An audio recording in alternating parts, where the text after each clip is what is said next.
வாசிக்கலாம். லூக்காவின் சுவிசேஷம் 10ஆம் அதிகாரம் 19ஆம் வசனத்தை வாசிக்கலாம். இதோ சர்ப்பங்களையும் தேள்களையும் மிதிக்கவும் சத்ருவினுடைய சகல வல்லமையை மேற்கொள்ளவும் உங்களுக்கு அதிகாரம் கொடுக்கிறேன், ஒன்றும் உங்களை சேதப்படுத்த மாட்டாது. சொல்லுங்க, ஒன்றும் உங்களை சேதப்படுத்த மாட்டாது. சேதப்படுத்த முடியுமா? ஒன்றும் உங்களை என்ன பண்ண முடியாது, சேதப்படுத்த முடியாது. அட்டாக் பண்ணலாம், தொட்டு பார்க்கலாம், வந்துட்டு போகலாம், ஆனா உங்களை என்ன பண்ண முடியாது, டேமேஜ் பண்ண முடியாது, உங்களை சேதப்படுத்த முடியாது. இன்றைக்கு தலைப்பு பிசாசு உன்னை சேதப்படுத்த முடியாது. பக்கத்தால பார்த்து சொல்லுங்க, பிசாசு உன்னை சேதப்படுத்த முடியாது. வாசிக்கலாம் 16ஆம் வசனத்திலிருந்து. சீசரை நோக்கி உங்களுக்கு செவி கொடுக்கிறவன் எனக்கு செவி கொடுக்கிறான், உங்களை அசட்டை பண்ணுகிறவன் என்னை அசட்டை பண்ணுகிறான், என்னை அசட்டை பண்ணுகிறவன் என்னை அனுப்பினவரை அசட்டை பண்ணுகிறான் என்றார். இயேசு கிறிஸ்து சொல்றாரு, சீசர்களை பார்த்து சொல்றாரு, உங்களுக்கு யாரெல்லாம் செவி கொடுக்கிறாங்களோ அவங்க யாருக்கு செவி கொடுக்கிறாங்க? என்ன சொல்றாரு? யாருக்கு செவி கொடுக்கிறாரா? இயேசு கிறிஸ்துவுக்கு செவி கொடுக்கிறாரா? இயேசு கிறிஸ்து தம்முடைய 12 சீடர்களை பிறகு எத்தனை பேர் எடுத்தாரு?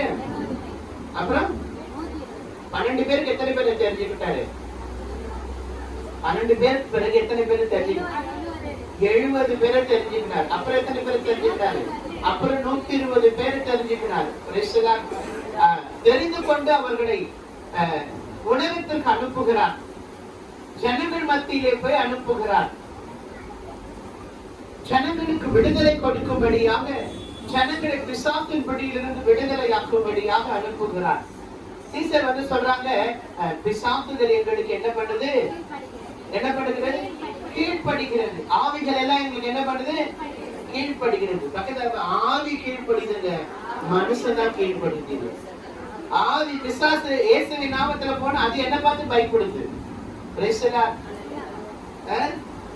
மனுஷங்கிட்ட சொன்ன என்ன பண்ண மாட்டாங்க, சீசர்கள் சொல்றாங்க, இயேசு கிட்ட வந்து ஆவிகள் எல்லாம் எங்களுக்கு கீழ்ப்படுகிறது என்று சந்தோஷப்படுறாங்க. இயேசு கிறிஸ்து சொல்றாரு சீசர்களை நோக்கி, உங்களுக்கு செவி கொடுக்கிறவன் எனக்கு செவி கொடுக்கிறான். ஊழியக்காரங்களுக்கு செவி கொடுக்கிறவங்களுக்கு யாருக்கு செவி கொடுக்கிறீங்க? நீங்க இயேசு கிறிஸ்துவுக்கு செவி கொடுக்கிறீங்க.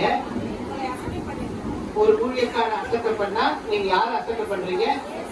இயேசு அசட்டை பண்றீங்க. அப்புறம் என்னை அசட்டை பண்ணுகிற யார் அசட்டை பண்றாங்கன்னா, ஒருத்தனை மேல கையை வச்சா எத்தனை பேர் மேல பாதிக்கப்படுது? சொல்றது புரியுதா இல்லையா உங்களுக்கு? மின்னல் அதை அடிக்கிட்டோம், பரவாயில்ல, அதை பத்தி எல்லாம் யோசிக்காதீங்க. உள்ள வந்துட்டா நான் எப்போ விடுவேன்னு தெரியாது. அங்க நம்ம பாக்குறோம் என்னன்னா, ஆண்டவர் சொல்றாரு, 3 காரியத்தை ஆண்டவர் சொல்றாரு. நான் ஏற்படுத்தின ஊழியக்காரங்க யார் அசட்டை பண்றாங்களோ அவங்க என்ன அசட்டை பண்றாங்க, அவங்க என்ன அசட்டை பண்றதுனால என் அனுப்புனார் தெரியுமா பிதா, அவரையே அசட்டை பண்றாங்க.